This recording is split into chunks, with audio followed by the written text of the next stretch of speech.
प्रभु की महिमा हो, प्रभु का धन्यवाद हो। मैं धन्यवाद करता हूँ भाई मास्टर का, जो कि परमेश्वर ने उन्हें अब तक सुरक्षित रखा है और अपनी महिमा के लिए इस्तेमाल किया है। प्रभु उनको बड़ी आशीष और बरकत दे। Hallelujah, hallelujah. और मैं धन्यवाद करता हूँ भाई अभिषेक का भी, जिन्होंने हम सबको ये मौका दिया ताकि हम सब मिलकर प्रभु की महिमा करें। हालेलुया। और इन सब से पहले मैं खुदा का धन्यवाद करता हूँ। हालेलुया, क्योंकि वो हमारे बीच में महान है। तो हम अपने परमेश्वर के लिए ताली बजाएंगे। हालेलुया, क्योंकि वचन कहता है मैं घटूं और वो बढ़े। हालेलुया। हम तो मात्र एक मिट्टी, राख और खाक है, मिट्टी का ढेर है, कुछ भी नहीं है। हमारे परमेश्वर को महिमा हो, हमारे परमेश्वर की महिमा हो, क्योंकि वो महान परमेश्वर है। वो सारी सृष्टि का रचयिता और उद्धार की चट्टान है। तो मेरे भाइयों बहनों, मैं खुदा का बड़ा धन्यवाद करता हूँ कि परमेश्वर ने मुझे और हम सभी को अब तक सुरक्षित रखा है।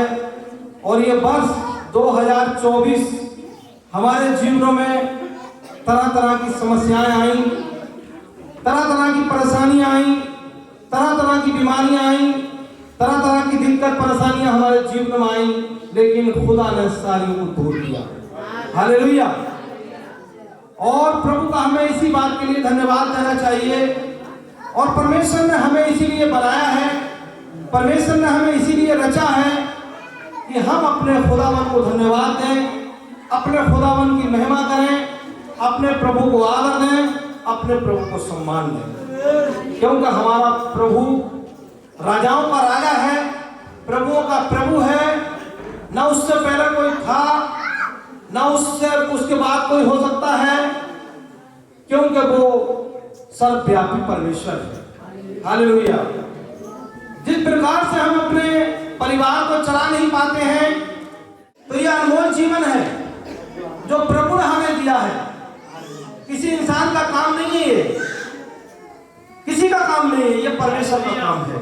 जो परमेश्वर हमें दिन प्रतिदिन नया समय देता है, नया वक्त देता है, नई सुबह देता है, नई शाम देता है, और वो हमें संभालता है। ये परमेश्वर का ही अनुग्रह है। और हमें अपने जीवन में किसी भी बात का कोई घमंड नहीं करना चाहिए, किसी भी बात का कोई अहंकार नहीं होना चाहिए। तो प्रभु की रचना है, हम प्रभु के लोग हैं, प्रभु के बच्चे हैं, बेटे और बेटियां हैं। प्रभु को हमें धन्यवाद देना चाहिए। अभी साली एक गीत गा रही थी, सितारों जोर से चमको। वो सितारे कौन हैं? वो सितारे हम और आप हैं। वो कोई आसमान के सितारे नहीं कह रहा परमेश्वर, वो सितारे हम और आप को कह रहा है। वो अपना काम कर रहे हैं। वो जो सितारे परमेश्वर ने बनाए हैं वो अपना काम कर रहे हैं, लेकिन हाँ, आज हम अपना काम नहीं करते। हम अपने काम से बहुत दूर हैं, हम पीछे हो जाते हैं। इसीलिए खुदा का वचन गीत के द्वारा भी कहता है, सितारों जोर से चमको, मसीहा आने वाला है। हालेलुया। हमें चमकना चाहिए, जैसे आसमान में सितारे चमकते हैं, इसी प्रकार से पृथ्वी के सितारे हम और आप हैं। हमें चमकना चाहिए, परमेश्वर की महिमा करना चाहिए, परमेश्वर के लिए गीत गाना चाहिए, परमेश्वर के लिए गवाही देना चाहिए, परमेश्वर के लिए अच्छा जीवन जीना चाहिए, परमेश्वर के लिए प्रेम करना चाहिए। ऐसा कौन है व्यक्ति जो प्रेम कर सकता है? हमारे प्रभु यीशु मसीह ने हमसे प्रेम किया और उसने हमारे लिए अपनी जान कुर्बान कर दी। आज हम अपने परिवार के लिए कुछ नहीं कर सकते, आज हम अपने लिए कुछ नहीं कर सकते, लेकिन हमारे खुदावंद ने पूरे संसार के लिए कुछ करा। हालेलुया। आज हम अपने परिवार को नहीं चला पाते, लेकिन हमारा परमेश्वर पूरे दुनिया को चला रहा है। हालेलुया। तो ये परमेश्वर का काम है। परमेश्वर की महिमा हो, परमेश्वर की स्तुति हो, परमेश्वर की बड़ाई हो। तो मैं खुदावंद का धन्यवाद करता हूँ कि परमेश्वर ने मुझे और हम सभी को बड़ा अच्छा समय दिया है। और वर्ष 2024 हमारे बीच से आज जाने वाला, 1 घंटा बाकी बचा है, और वर्ष 2025 हमारे बीच में आने वाला है। तो हम अपने जीवन से प्रण करें, अपने जीवन से परमेश्वर से वादा करें कि जो काम हमने प्रभु के लिए 2024 में नहीं किए थे, वो 2025 में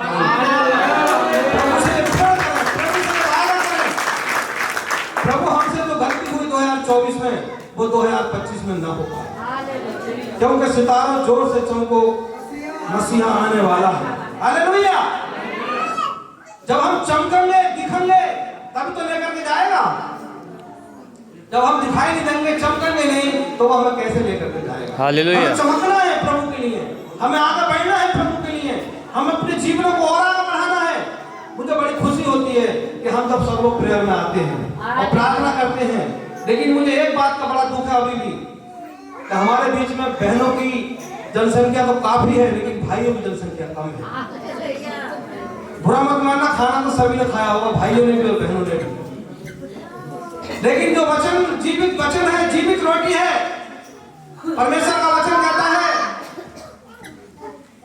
वो परमेश्वर की रोटी जो स्वर्ग से उतरी है, जो परमेश्वर ने हमें दी है, जब उसके खाने का समय आता है तो हम इधर उधर हो जाते हैं, लेकिन जब शारीरिक रोटी खाने का समय आता है तो मैं पहले इकट्ठा हो जाता हूँ।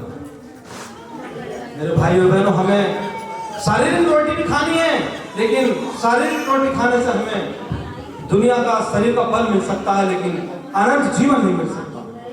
अनंत जीवन तो तभी मिलेगा जब हम स्वर्ग की रोटी खाएंगे, परमेश्वर का वचन खाएंगे। मैं धन्यवाद करता हूँ भाई का भी, जितेंद्र के पापा जी का, जिन्होंने आज के खाने के लिए बड़ा अच्छा आयोजन किया।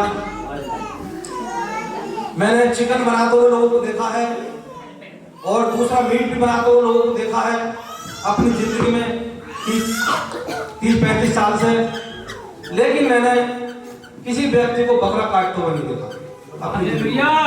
प्रभु भाई को बड़ी आशीष और बरकत दे, जिन्होंने आज हमें और आपको बड़ी अच्छी दावत खिलाई है। प्रभु उन्हें उनके परिवार को बड़ी आशीष। तो मैं इन सारी बातों के लिए खुदा का धन्यवाद करता हूँ।